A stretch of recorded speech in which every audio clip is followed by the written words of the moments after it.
ഇനി മറ്റ് പല ജീവികൾക്ക് മുന്നിൽപ്പെട്ടാൽ നമുക്ക് ഓടി രക്ഷപ്പെടാം, ഓടാൻ പറ്റിയെങ്കിൽ. പക്ഷേ കടന്നൽ കൂട്ടത്തിന് മുന്നിൽപ്പെട്ടാൽ ഓടി രക്ഷപ്പെടാൻ പോലും പറ്റില്ല. കാരണം നമ്മളെക്കാൾ വേഗത്തിൽ കടന്നലുകൾ ഓടിയെത്തും. അപ്പോൾ കടന്നൽ കുത്തേറ്റാൽ എന്ത് ചെയ്യും? എന്താണ് പോം വഴി? കടന്നലിനെ കണ്ടാലോ ആദ്യ കുത്തേറ്റാലോ സുരക്ഷിത സ്ഥാനം അടുത്തെവിടെയെങ്കിലും ഉണ്ടോ എന്ന് നോക്കുക. കാരണം ആദ്യം കുത്തുന്നവന്റെ പിന്നാലെ ഒരു പട ഇളകി വരുന്നുണ്ട്. തലയിലും മുഖത്തുമാണ് ആദ്യ ആക്രമണം. ഹെൽമറ്റ്, ചാക്ക്, കട്ടിയുള്ള തുണി, വാഴയില പോലെ വലിയ ഇല എന്നിവ അടുത്തുണ്ടെങ്കിൽ തലയും മുഖവും സുരക്ഷിതമാക്കുക. കാർ പോലെയുള്ള വാഹനങ്ങൾ ഉണ്ടെങ്കിൽ ഉള്ളിൽ കയറി ഗ്ലാസ് ഇട്ടിരിക്കാം. വീട്ടിൽ കയറി വാതിലും ജനലും അടയ്ക്കാം. കുളമോ പുഴയോ അടുത്തുണ്ടെങ്കിൽ വെള്ളത്തിൽ മുങ്ങാം. ഇര പോയ വഴി പിന്തുടരാനും ഏറെ നേരം കാത്തുനിൽക്കാനും കടന്നലുകൾക്ക് അറിയാമെന്നതാണ് ഇതിലെ പ്രതിസന്ധി. ശരീരത്തിന്റെ പ്രതിപ്രവർത്തനം, രക്തസമ്മർദ്ദം താഴുക തുടങ്ങിയ അവസ്ഥയും ജീവന ഭീഷണി ഉയർത്തുന്നതാണ്. കുത്തേറ്റ ഭാഗത്ത് സ്പർശനം നഷ്ടപ്പെടുക പോലുള്ള അവസ്ഥയും ഭാവിയിലുണ്ടാകും. അലർജി മൂലമുള്ള റിയാക്ഷനാണ് കടന്നലിന്റെ കുത്തേറ്റാൽ മരണകാരണമാകുന്നത്. കടന്നൽ കുത്തുവഴിയുള്ള വിഷം ശരീരത്തിലെത്തുമ്പോൾ ശ്വാസതടസ്സം, ശബ്ദം നഷ്ടപ്പെടൽ, നെഞ്ചിൽ നീർക്കെട്ട്, ഛർദി എന്നിവ ഉണ്ടായി മരണം സംഭവിക്കാം.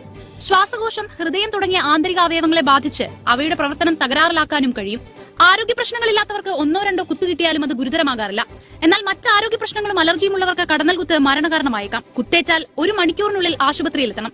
ശരീരത്തിൽ നിന്ന് കൊമ്പ് ഊരി മാറ്റുകയും അലർജിക്കുള്ള മരുന്നുകൾ നൽകുകയും വേണം. കുത്തേറ്റ ഭാഗം വെള്ളം ഉപയോഗിച്ച് കഴുകി ഐസ് വെക്കണം. ചിലരിൽ കടന്നലിന്റെ കുത്തേറ്റ് 12 മണിക്കൂർ കഴിഞ്ഞ ശേഷമാകും ഗുരുതരമായ ആരോഗ്യ പ്രശ്നങ്ങൾ ഉണ്ടാകുന്നത്.